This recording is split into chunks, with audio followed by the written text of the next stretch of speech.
अस्सलाम वालेकुम। शारा दसूर से मैं हूं अब्दुल क़य्यूम सिद्दीकी और आप हैं AQS के साथ। कुछ दिन की ताख़ीर से आपके पास आए हैं, उसके लिए माज़रत। लेकिन आज एक बड़ा वाक़या हुआ है और वो बड़ा वाक़या ये है कि justice Qazi Faez Isa, supreme court of Pakistan के जज, जिनके ख़िलाफ़ सुप्रीम कोर्ट ऑफ पाकिस्तान ने हुकूमती रेफरेंस कलअदम करार दे दिया था, उसके बाद जस्टिस काजी फ़ाइज़ ईसा की अहलिया को कहा गया कि वो FBR में जाएं और अपने टैक्स गोशवारों के हवाले से जवाबदेही दें। तो वो सिलसिला जारी है और ये सिलसिला जो है शुरू हुआ। नोटिसेज उनके घर के ऊपर चस्पा भी किए गए और इस दौरान में क्या कुछ होता रहा, काफ़ी कुछ हुआ।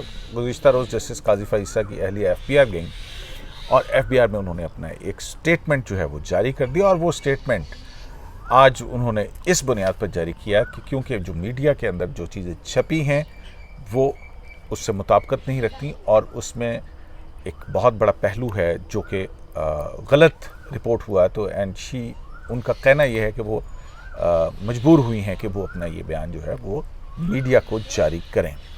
तो इस सिलसिले में आज प्रेस क्लब के अंदर जो है वहाँ पे ये मीडिया स्टेटमेंट जो है वो जारी किया गया और ये तकरीबन 6 सफ़ात पर मबनी एक उनका स्टेटमेंट है जो कि FBR को जमा करवाया गया और उसके साथ एक और लेटर भी है जिस पर तकरीबन 4 पैराग्राफ्स की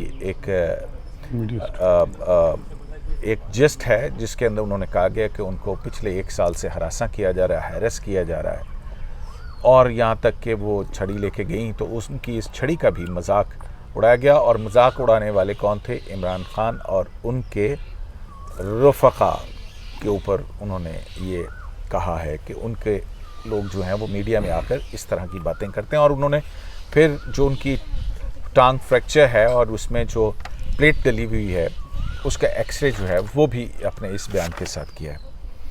तो ये काफ़ी ज़ख़ीम है। नासिर इकबाल साहब के पास है ये डॉक्यूमेंट।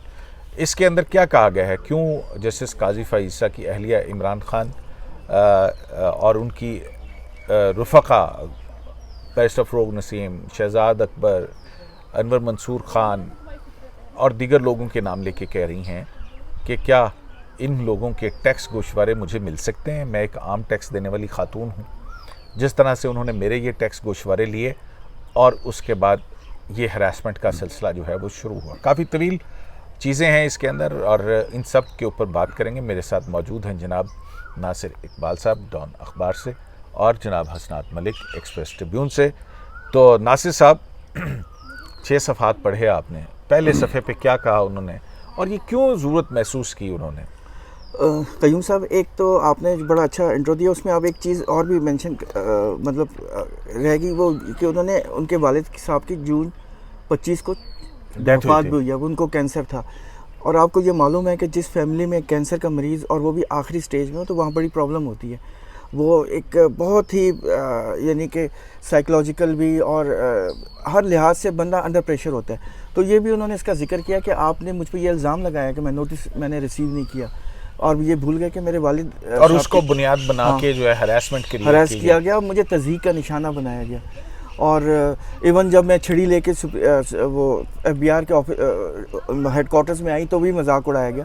तो मतलब हर लिहाज से उन्होंने कहा कि मैं उन्हें ये भी कहा कि मैं तंग आ चुकी हूँ, इस कदर हरास किया जा रहा है और टारगेट किया जा रहा है, स्पाइड और मुस्तकिल मुझ पे जासूसी की जा रही है।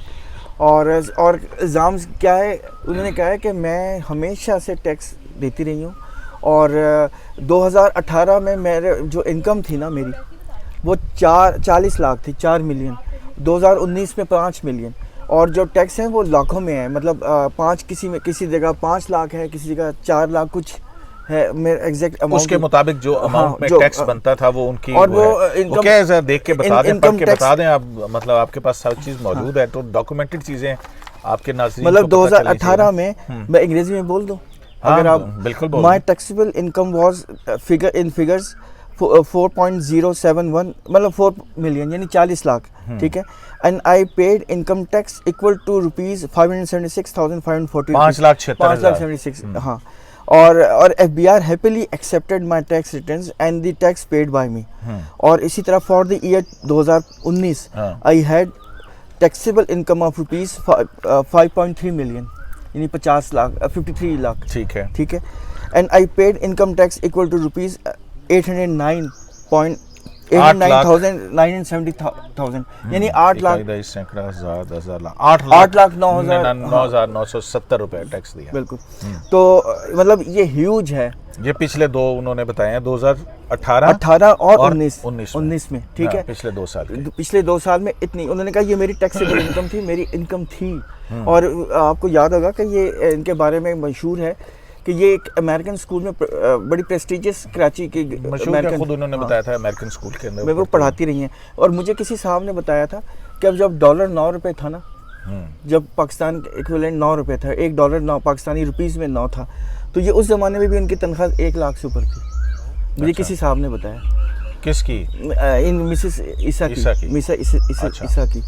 तो मतलब ये अच्छी खासी इनकी मतलब ये नहीं आप कह सकते कि ये इन्होंने बस जिस तरह दूसरों पे इल्ज़ाम है, हमारे पॉलिटिशियंस पे इल्ज़ाम है ना कि उन्होंने प्लंडर करके प्रॉपर्टीज़ बनाई हैं। और सबसे मज़ेदार बात जो यही है और जिस पे भी लिखा हुआ है और ये सबको पता भी है कि सारे पैसे बैंकिंग चैनल्स के ज़रिए के हैं, कोई हुंडी नहीं है, कोई हवाला नहीं है। तो उसका जिक्र है इसके अंदर। इस पे इन्होंने जिक्र किया है कि मतलब सॉलिसिटर्स के ज़रिए सारी प्रॉपर्टीज़ ख़रीदी गई हैं। और ये आपको याद होगा जब सुप्रीम कोर्ट में उन्होंने एक अपने घर से इंटरनेट के ज़रिए वीडियो लिंक के ज़रिए एक स्टेटमेंट दी थी सुप्रीम, उस पर भी उन्होंने पूरा जिक्र किया था कि स्टेट बैंक को हर चीज़ का मालूम है और हर चीज़ जो है वो डॉक्यूमेंटेड है, स्टैंडर्ड चार्टर्ड बैंक के ज़रिए पैसे गए हैं और क्लियर है। और उसमें भी पेमेंट्स हुई भी हैं, यानी कि जो पेमेंट्स यहाँ अक्रू होनी थी वो भी दी गई हैं, जो वहाँ पेमेंट्स होनी थी वो भी दी गई हैं। और वहाँ भी जो खातून है वो वहाँ भी इनकम टैक्स देती हैं। तो मतलब बड़ा और जो उन्होंने स्टेटमेंट जमा कराया उसमें बेसिकली बहुत सारे सवालात हैं जो बहुत मानी खेज़ हैं। एक उन्होंने ये सवाल किया कि 5 साल से, और ये बात ठीक भी है कि जो इनकम टैक्स लॉज हैं उसमें 5 साल से ज़्यादा किसी के पास इजाज़त नहीं है, पूछ नहीं सकते आप। 5 साल से ज़्यादा कर्सा गुजर जाने के बाद वो क्लोज हो जाता है, क्लोज चैप्टर हो जाता है। लेकिन चूंकि इसमें ये हम कह सकते हैं चूंकि सुप्रीम कोर्ट ने ऑर्डर दिया, चलो मान लेते हैं। लेकिन दूसरा उन्होंने एक और बात की कि आपने मुझ पर इल्ज़ाम लगाया कि मैंने मनी ट्रेल, मुझसे पूछा गया कि मनी ट्रेल बताएं, तो क्या उन्होंने ये सवाल उठाया है कि मुझे इनकम टैक्स लॉज में बताएं कि मनी ट्रेल का क्या मतलब होता है। इनकम टैक्स ऑर्डिनेंस 2001 के अंदर के ये मनी ट्रेल का क्या मतलब है, ये लिखा हुआ, ये कहाँ लिखा है मुझे बताएं। और अगर उसमें कहीं मेंशन है तो फिर मैं हैप्पीली बता दूंगी कि ये मनी ट्रेल है, लेकिन मुझे बताएं कि कहाँ लिखा हुआ है।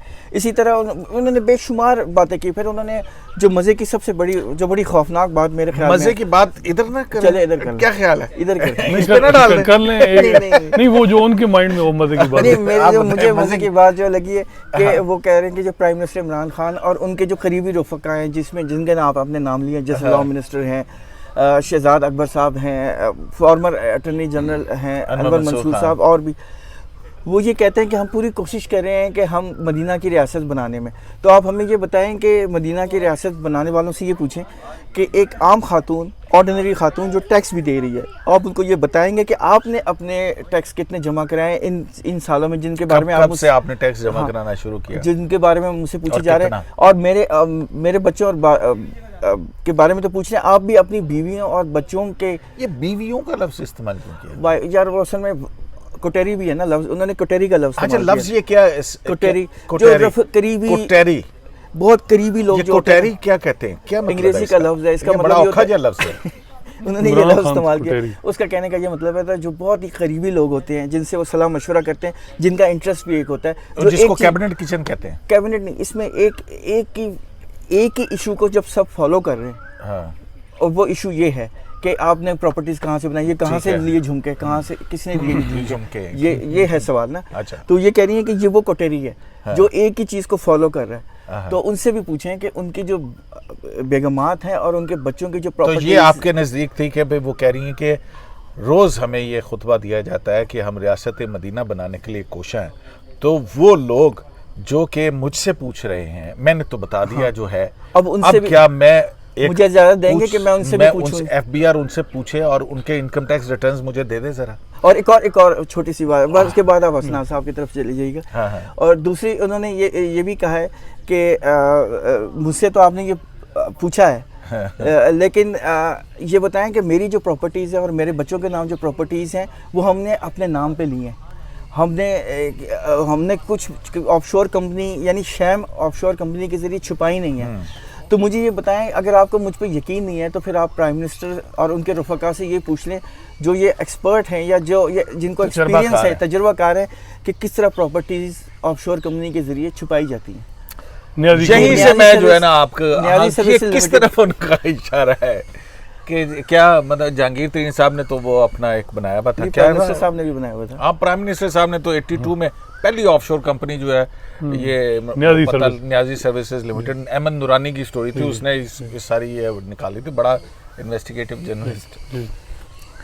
तो हसनात साहब, ये डू यू थिंक कि इससे एफबीआर सेटिस्फाइड हो जाएगा, ये जो है जो स्टेटमेंट है, या एक नया पेंडोरा बॉक्स खुल गया है कि उन्होंने ना सिर्फ ये कि अपनी तो जवाबदेही की है, लेकिन प्राइम मिनिस्टर के अहले खाना, उनके बच्चों, शहजाद अकबर मिर्ज़ा, बैरिस्टर फ़रोग़ नसीम, और इन तक जो है ये डॉक्यूमेंट्स कैसे पहुँचे, किस तरह पहुँचे, वो तो ARU बता चुका है कि उन्हें अब्दुल हमीद डोगर साहब ने कहा था, फिर उसके बाद उन्होंने शायद लिए।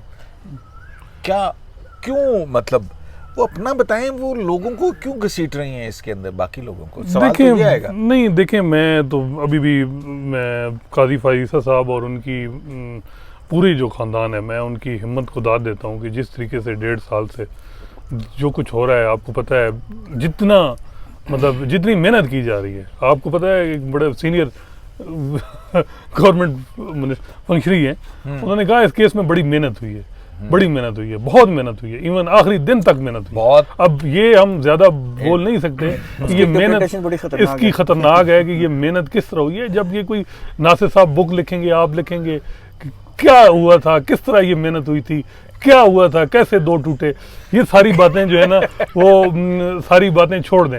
लेकिन टूट के मैच्योर हो गए। हाँ देखें, बात ये है कि सीधी बात है कि मेरा ख्याल है कि मैं भी गाजी साहब को जिन चीज़ों से एग्जेक्टिव के जो कुछ हो रहा हो या एस्टेब्लिशमेंट कर रही हो उससे तो उनको ज़्यादा दिल ना दुखाओ, लेकिन जब ब्रदर जजेस की तरफ से इस तरह की लैंग्वेज हो या वो जो शार्ट आर्डर आया हो और जो मतलब उन्होंने किया हो कि इंसाफ सब के लिए और अपने भाई को खड़ा कर देना, सामने कर देना, कोई नहीं पूछता कि साकिब निसार ने इस मुल्क में क्या कर दिया, कितनी जुडिशल मैनिपुलेशन करा दी, कोई नहीं पूछता आसिफ सईद खोसा साहब के दौर में पहले 6 महीने आखिरी दिनों में तो उन्होंने किया जो कुछ, पहले जो कुछ वो करते रहे, अरशद मलिक और ये पनामा में जो कुछ इस इदारे की तकरीम के लिए जो साबिक जजेस ने किया है उनसे कोई नहीं पूछता, और उस जज से पूछते हैं मैं कि जी उसने, क्योंकि वो उनसे सवाल पूछता है जो जिनसे और कोई नहीं पूछता, तो इस वजह से उसे तंग किया जाता है।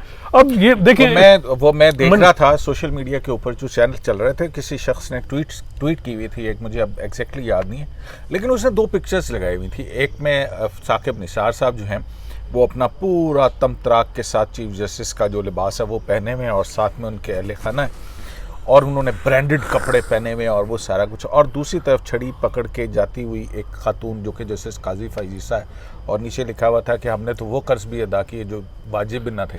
देखिए मतलब लेकिन देखिए ये कयूम साहब, ये ब्रदर जजेस को भी ये चीज़ें देखनी चाहिए कि यार एक हमारा हम सब ने यहाँ प्लाट लिए, ब्रदर जजेस के ऊपर ये भी तो दबाव है ना। फिर मैंने और आपने कहना था कि ब्रदर जजेस जो हैं वो सियासतदानों से तो मनी ट्रेल मांगते हैं, अपने जज से मनी ट्रेल क्यों नहीं मांगते? मुझे ये बताएं, फिर क्या ये सवाल ना उठता? मैं आपको बताऊं, मनी देखिए नहीं देखें वो बात और तो ये अच्छी बात नहीं है। उन्होंने कहा कि ठीक है, काजी साहब के खिलाफ जो रेफरेंस था वो तो क्वैश कर दिया उन्होंने, लेकिन जो उनकी अहलियत के टैक्स मैटर्स है वो ठीक है। वो हमने मनी ट्रेल के 3-4 केसेस देखे हैं।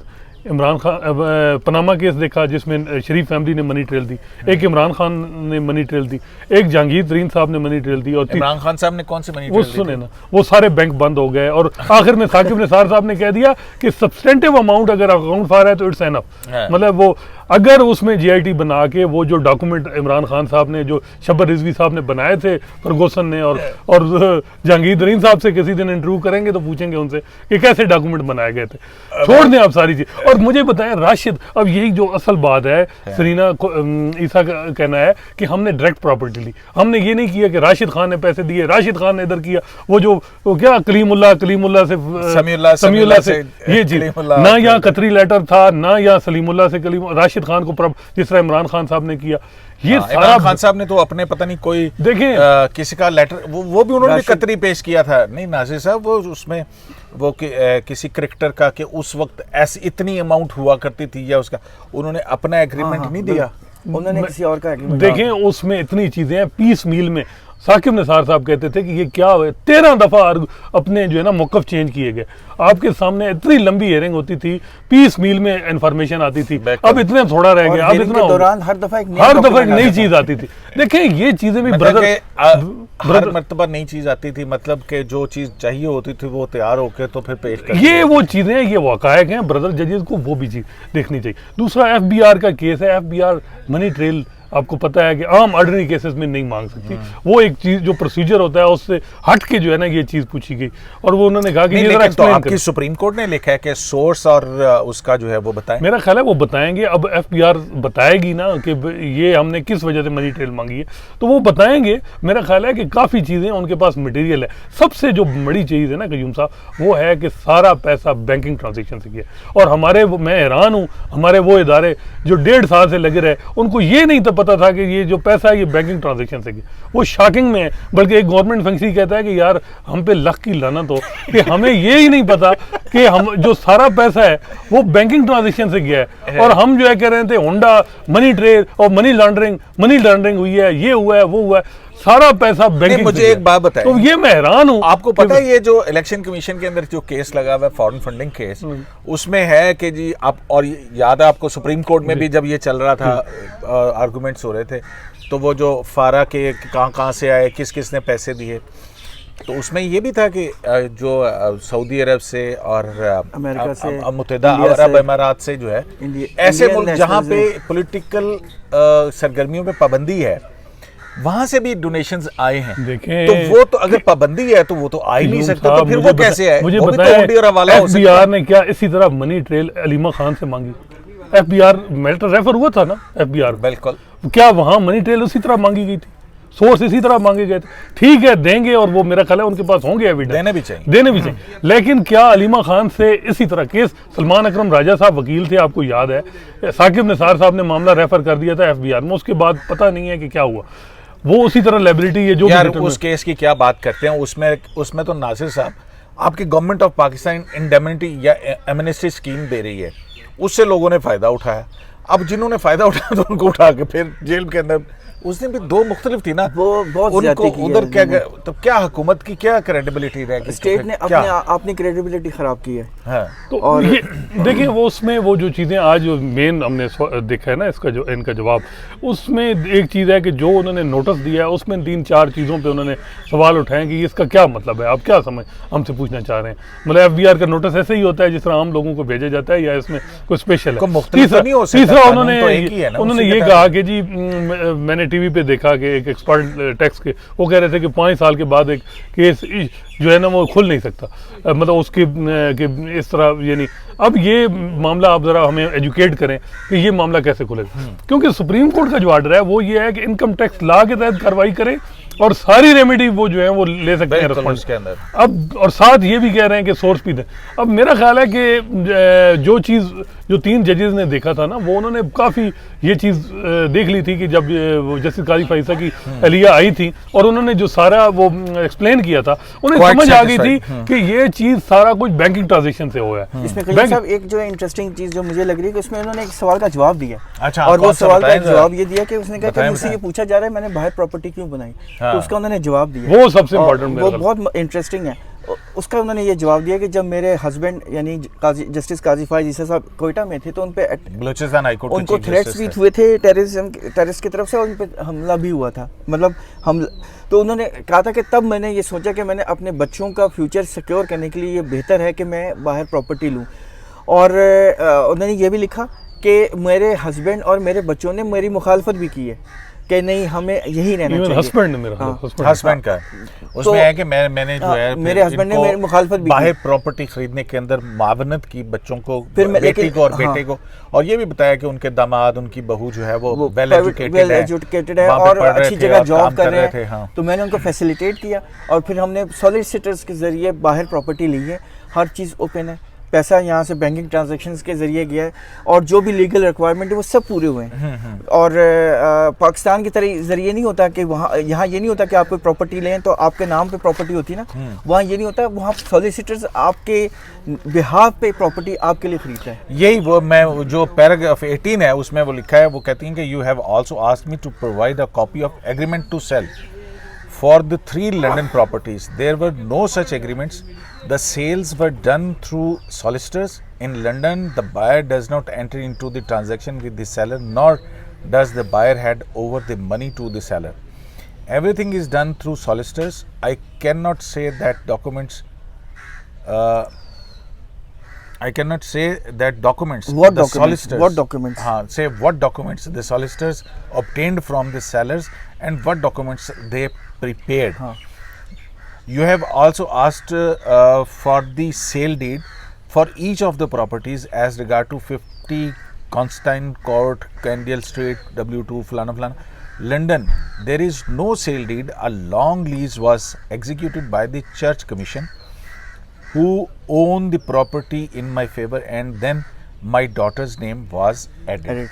मतलब अब ये एक प्रोसेस है वहाँ का, उन्होंने ये बता दिया है। तो आपके इदारे को यही नहीं पता कि वहाँ पे वही मेरा कहने का मतलब है कि ये एफबीआर आपने इंटेलिजेंस एक इन्वेस्टिगेटिंग एजेंसी भी की खिदमात भी आपने हासिल की वहाँ पे डॉक्यूमेंट हासिल करने के लिए। पाउंड काफी पाउंड दिए वो अज़ियाउल नसीम मुस्तफा साहब वहाँ पे गए, उन्होंने उनके दस्तखत से इतनी मेहनत हुई है, फिर भी आपको यही नहीं पता? नहीं, स्टैंडर्ड चार्टर्ड का नहीं पता कि अपने पाकिस्तान के बैंक इस्तेमाल हुआ, बैंकिंग ट्रांजेक्शन से मतलब एक फॉरेन करेंसी अकाउंट है उससे पैसा गया। ये चीज़ गवर्नमेंट मैं हैरान हूँ, क्योंकि ऑफ द रिकॉर्ड बताया जाता था ये बता मनी लॉन्ड्रिंग ये वो चीज़ें। देखें यही तो प्रॉब्लम आ रही है ना कि सुप्रीम कोर्ट के पास केस था कि जी जस्टिस काजी फाइसर ने 116 की वायलेशन की अपने वेल्थ स्टेटमेंट में, बीवी और बच्चों की स्टेटमेंट नहीं, वो नहीं है, वायलेशन नहीं हुई, स्टेटमेंट रेफरेंस क्वैश हो गया।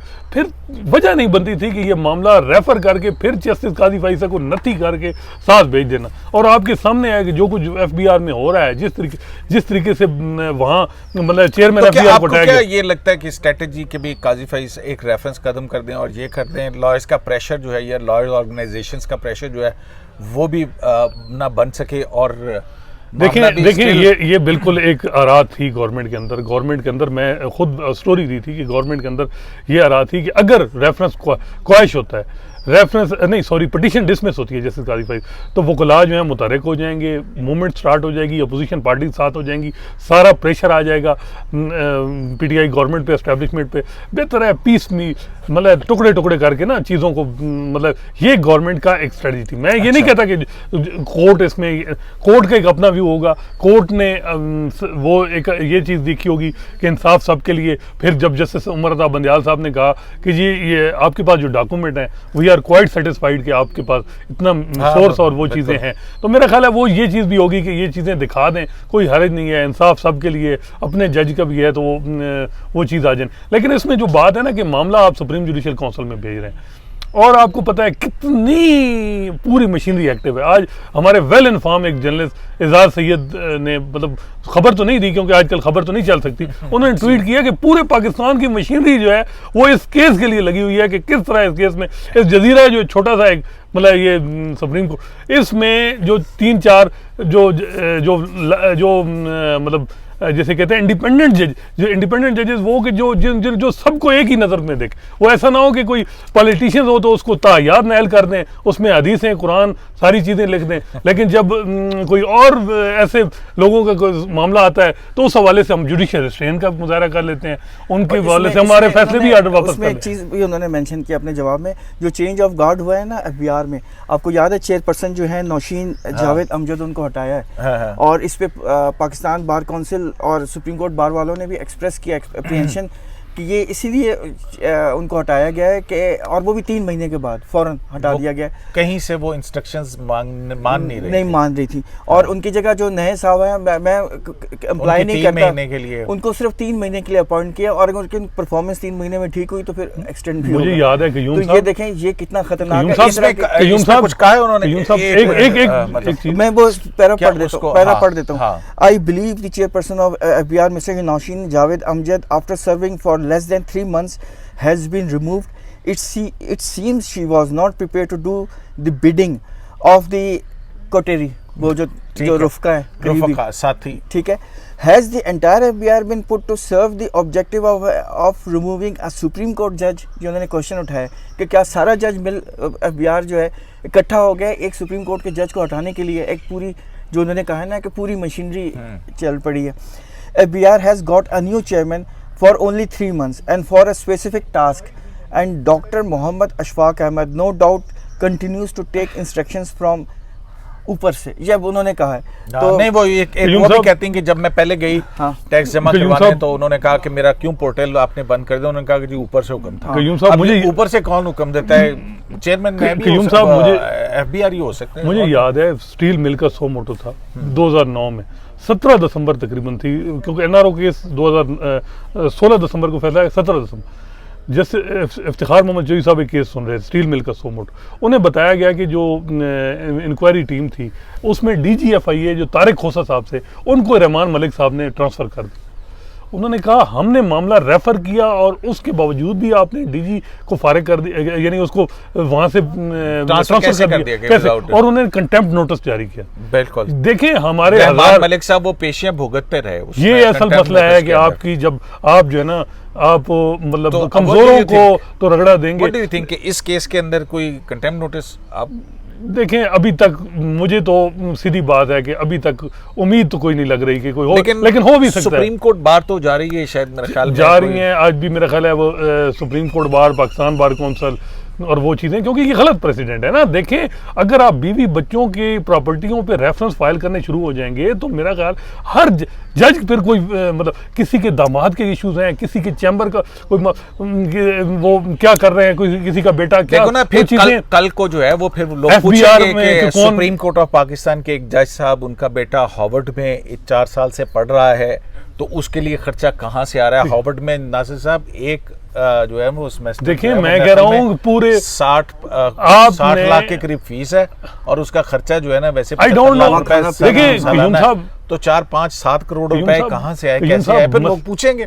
मसला ये है कि ये इंसाफ सबका नहीं, ये पावर पॉलिटिक्स हो रही है इंतजारों में कि इस वक्त इदारा जुडिशरी है उसके आपको पता है कि वहाँ रिमूवल का इख्तियार भी सुप्रीम, उनको इसी तरह करने की कमजोर कर. अगर आपने ये प्रेसिडेंट बना ली कि सुप्रीम बीवी बच्चों के नाम से, देखो प्रेसिडेंट्स बननी चाहिए यार. देखो जब एहतसाब सबका का असूल है तो फिर कहा नहीं है किसका है, पॉलिटिशियन हो किसका एहतसाब है, सबका कैसे, चेयरमैन नैब हो ना हो, नहीं सबका सब में सबका कैसे है, सब है. आप उसमें माइनस सबका कैसे है. 2009 में यहाँ अभी माइक्रो हबीब की जवादत ख्वाजा साहब ने जजमेंट दी थी कि वो प्ले ग्राउंड बच्चों का करें और आर्मी वेलफेयर के पास वो था वो सारी वो अभी तक वो 11 साल हो गए इम्प्लीमेंटेशन. उन्होंने क्या बताया था सालाना 200 मिलियन का टर्नओवर है उसका वहाँ. तो देखिए ये इंसाफ सबके लिए है, ये चीजें हैं. और मुशर्रफ साहब के केस का क्या हुआ? मुशर्रफ साहब वो क्यों डेवलप कंट्रीज हैं? क्योंकि वहाँ के हर इंस्टीट्यूशंस इंडिपेंडेंट हैं.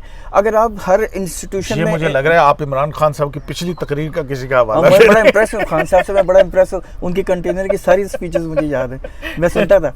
और मैं आपको याद है वहाँ जाया भी करते थे, याद है ना? तो वो तो आप किसी और घर से जाते नहीं. मुशर्रफ साहब की अपील जो आई थी वो केस का कंप्लीट करने देना. वो जो एक अपील आई थी लाहौर हाई कोर्ट के फैसले, नहीं स्पेशल कोर्ट के फैसले के खिलाफ मुशर्रफ साहब ने अपनी अपील की और वो लाहौर हाई कोर्ट ने भी एक फैसला दिया. वो केस का क्या बना? पता नहीं यार, कहीं गुम हो गया इधर उधर फाइलों के अंदर ही है कहीं. वो काफी अरसा हो गया है मेरे ख्याल में ना, क्योंकि आजकल करप्शन पे ज्यादा फोकस, करप्शन ना ये लगी. सर्कुलर रेलवे कराची में बिठा वो जरा थोड़ी प्रायोरिटी. आजकल कुछ एहतसाब अदालतें भी बढ़ाने की बात हो रही है ना. 102 120 कितना 120 जजेस लगाए. हाँ लेकिन आपको पता है सिर्फ अदालत तो एक ऐसी नहीं बनती ना, उसके पूरा एक स्ट्रक्चर है यार. यहाँ पे अदालत की कुर्सी का फर्नीचर चेंज नहीं होता. नहीं अच्छा ये बात जो मैं करना चाहता मुझे कंप्लीट कर लेने दें. मैं ये कह रहा था कि डेवलप कंट्रीज डेवलप क्यों हैं? क्योंकि उनके इंस्टीट्यूशन टोटली इंडिपेंडेंट है, फियर्सली इंडिपेंडेंट है. वो अपनी डोमेन में किसी को इंटरफेयर नहीं करने देती. मैं भी ये कह रहा था कि अगर आप इनरोड्स बनाने की इजाज़त दे देंगे ना, जिस तरह FBR के चेंज हो गए, मतलब लोगों में इस टाइम अगर आप चेंज ना करते तो लोगों में ये सस्पिशन या डाउट ना होता ना, कॉन्फिडेंस लूज करती है गवर्नमेंट ना, स्टेट. तो मेरा मतलब है कि आप इनरोड्स बनाने की इजाजत देंगे तो कॉम्पिटेंस लूज हो या ना हो, क्रेडिबिलिटी हो ना हो, यार उन्होंने तो boss they want to achieve the results Qayyum sahab, whatever they Qayyum want. साहब, मैंने और मैं, अब हम तो गरीब लोग हैं, हमारे बच्चों ने इसी मुल्क में रहना है, हम नहीं रह सकते बाहर के मुल्क में, ना हमारे पास पैसे हैं, हम तो बड़ी मुश्किलों से स्कूल की फीसें जमा कराते हैं। तो अगर मतलब इस तरह के हालात रहे तो मुल्क का फ्यूचर क्या होगा यार? आप इस मुल्क को संभालिए। लेकिन तो जैसे- ऐसा है ना। कंक्लूड करें नहीं, बस, एक बात एक काफी चीज़ है देर कि हो अभी गई, हमने हो बहुत नाउमीदी की बात, लेकिन अभी डिटेल जजमेंट आता है, उसका वेट करें, मे बी उसमें बहुत सी उम्मीद की किरणें हों, बहुत सी चीज़ें हों, क्योंकि इसमें तो कोई शक नहीं है, पहले जस्टिस काजी फाइजा थे तो अब 3 और हो गए हैं, अभी एक आध और।